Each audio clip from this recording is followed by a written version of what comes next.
विंध्यापुर नामक राज्य का पालन रंजित वर्मा नामक एक राजा करता था। उस राज्य का वही एक अमीर आदमी था। उसका कौशल वर्मा नामक एक बेटा भी था जिससे वो बहुत प्यार करता था। उस राज्य में पानी की समस्या थी, इसी कारण सभी पानी को बहुत दूर से लाते थे। पर वहाँ के राजा ने कभी भी पानी की समस्या को ठीक करने की कोशिश नहीं की थी। ऐसे बहुत साल बीत जाते हैं। उसके बाद वो राजा उनके आखिरी दिनों में सेहत बिगड़ जाने के कारण घर पे ही रहते हैं और उनका बेटा कौशल उस राज्य का पालन करने लगता है। एक दिन कौशल और उसकी बीवी उनके पिता के पास जाते हैं। उन्हें दुखी देख राजा कहते हैं, बेटा, मुझे देख तुम लोग ऐसे दुखी मत हो।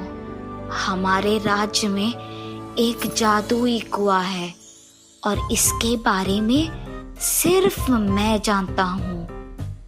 अगर तुम लोग पता कर पाए कि वो कहाँ है तो इस राज्य में सबसे अमीर बन जाओगे, क्योंकि उस कुएं से तुम्हें अनगिनत और अकल्पनीय पैसे मिलेंगे। वो हासिल करके तुम दोनों हमेशा के लिए खुश रह पाओगे। ठीक है पिताजी, आपके ही तरह मैं ये रहस्य किसी को नहीं बताऊंगा। ये कहके वहाँ से वो दोनों चले जाते हैं। उसके कुछ दिन बाद ही राजा रंजित वर्मा गुजर जाते हैं। एक दिन कौशल वर्मा और उसकी बीवी दोनों राजा के उस रहस्य के बारे में सोचने लगते हैं। पद्मा, वो जादुई कुआं कहाँ है ये हमें कैसे पता चलेगा? आपके पिता ने उसके बारे में किसी को इसीलिए नहीं बताया क्योंकि उन्हें सारा पैसा अपने लिए चाहिए था। पर आखिर में उन्हें पता ही नहीं चला और वो ऐसे ही चल बसे। आप भी उनकी तरह मत कीजिए। मतलब सबको बता दूं उस जादुई कुएं के बारे में? हाँ जी, अगर सिर्फ हम दोनों ढूंढेंगे तो हमें कभी नहीं मिलेगा। पर अगर हमने प्रजा से कहा कि अगर वो ढूंढ पाएंगे तो उनकी पानी की समस्या हम ठीक कर देंगे और उन्हें ये भी बताएंगे कि जो आदमी कुएं को ढूंढ निकालेगा उसे आपकी जायदाद का आधा हिस्सा मिलेगा, तब पक्का हमें उस कुएं के बारे में पता चलेगा और इस राज्य में सभी खुश रहेंगे। हाँ, ये सही है। ठीक है पद्मा। उसकी पत्नी की बातों के अनुसार ही राजा उसके सेवकों के द्वारा प्रजा को विज्ञापित करवाता है। उस घोषणा को सुनते ही प्रजा उस कुएं को ढूंढने लग जाती है। उसी राज्य में सुरेश और प्रताप नामक दोस्त रहते थे। वो एक गांव से दूसरे गांव को बैलगाड़ी में लोगों को लेकर जाते थे। एक दिन वो दोनों पानी लेकर गांव वापस जा रहे थे। अरे प्रताप, क्या तुमने राजा की घोषणा सुनी है? नहीं सुरेश, क्या है वो? अरे ये कि हमारे गांव में एक जादुई कुआं है और जो उस कुएं को ढूंढ निकालता है उसे राजा के जायदाद का आधा हिस्सा मिलेगा। सुरेश, हर रोज ऐसे दूसरे गांव को जाना मुश्किल हो रहा है। अगर हम उस जादुई कुएं को ढूंढ पाएंगे तो हमें पानी के लिए ऐसे मेहनत करने की जरूरत नहीं पड़ेगा और हमारे साथ ही हमारे गांव वाले भी खुश रहेंगे। इसीलिए हमें उस कुएं को हर हाल में ढूंढना होगा। ये फैसला करके दोनों दोस्त उस जादुई कुएं को ढूंढने में लग जाते हैं। उनके बैलगाड़ी में पानी को ले जा रहे थे। सुरेश कुछ दिनों के लिए एक ही जगह पर एक कुएं को खोद के उसमें पानी भर देंगे। तब हमें हर रोज ऐसे पानी के लिए दूर जाने की कोई जरूरत नहीं होगी। ऐसे हम एक दिन में उस कुएं को भर के उस भरे हुए पानी को खत्म होने तक उपयोग कर पाएंगे। ये एक अच्छा विचार है प्रताप। चलो हम तुरंत एक कुएं को खोदते हैं। ये फैसला करके दोनों उनके घर पहुंचकर वहीं पास में कुएं को खोदने लगते हैं। खोदते हुए उन्हें अचानक कुछ कठिन पत्थर जैसे मिलता है। सुरेश, ये देखो, यहाँ एक कठिन पत्थर जैसा कुछ है जो बीच में है। इसे निकालने के बाद ही हम और गहरा खोद पाएंगे। ठीक है प्रताप। जब वो दोनों उस पत्थर को निकालते हैं तो उन्हें जमीन के नीचे एक कुआं दिखाई देता है और उसे देख वो आश्चर्यचकित हो जाते हैं। प्रताप, ये देखो, इस पत्थर के नीचे तो एक कुआं है। हाँ, अरे हाँ, ये तो सच में एक कुआं है। जमीन के नीचे कुएं को देख मैं भी आश्चर्यचकित हूँ। और देखो, ये पानी देखने में भी कितना साफ है। अब हमें कुएं को खोदने की कोई जरूरत नहीं है। हाँ हाँ, चलो देखते हैं कि उस कुएं का पानी पीने लायक है भी कि नहीं। ऐसे वो एक मटके को रस्सी से बांध के उसे कुएं में डालकर उसमें पानी भरते हैं और उस पानी को बाहर निकाल के दूसरे मटके में डालते हैं। उस पानी को पीने ही जाते हैं कि वहाँ पानी की जगह सोने को देख वो दोनों चौंक जाते हैं। अरे ये कौन सी माया है? पानी सोना कैसे बन गया? ये मुमकिन भी है? शायद यही वो जादुई कुआं है, इसीलिए यहाँ का पानी भी सोना बन गया। एक और बार उस कुएं से पानी बाहर निकालकर देखते हैं। चलो, इस बार वो पानी को मटके से बाहर निकालकर उसे जमीन पे बहला देते हैं।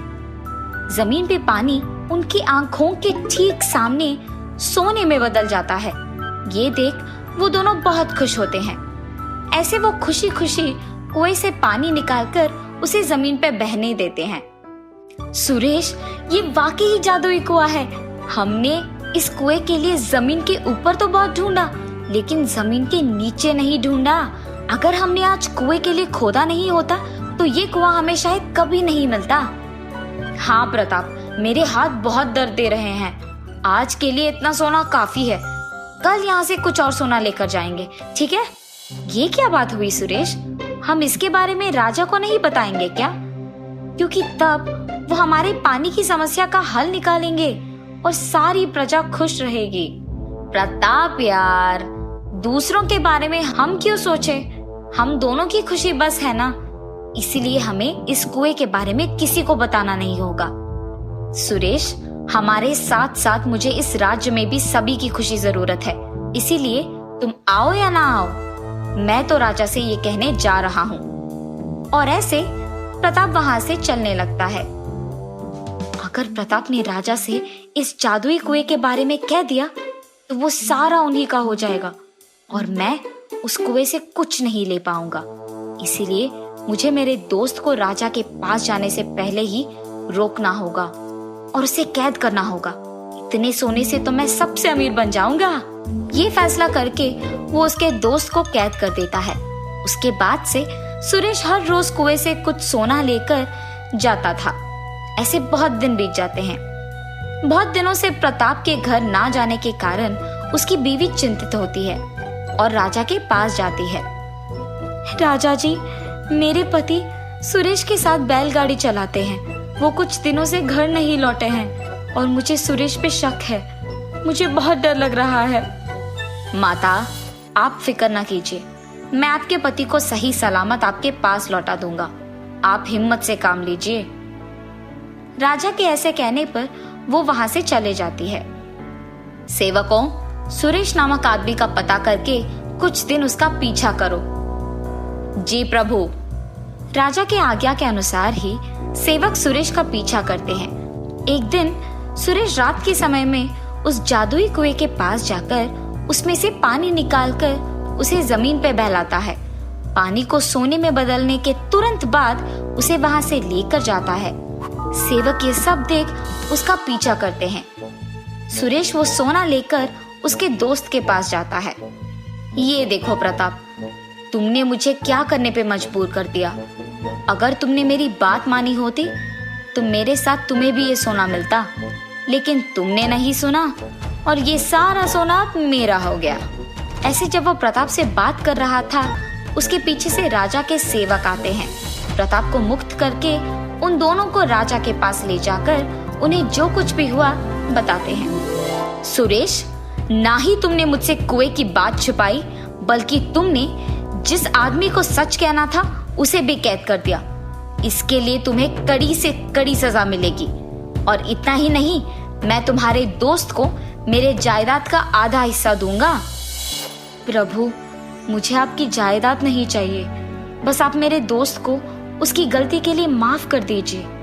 ठीक है, इस बार के लिए कर दूंगा और तुम्हें मेरे जायदाद का आधा हिस्सा भी दूंगा।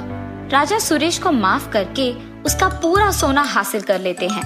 राजा के माफ करने के बावजूद सुरेश को बहुत दुख होता है कि उसका पूरा सोना चला गया। उसी दुख में वो वहां से चले जाता है और प्रताप को दिए हुए वचन के अनुसार उसे उनकी जायदाद का आधा हिस्सा देता है और वो वहां से खुशी खुशी चले जाता है।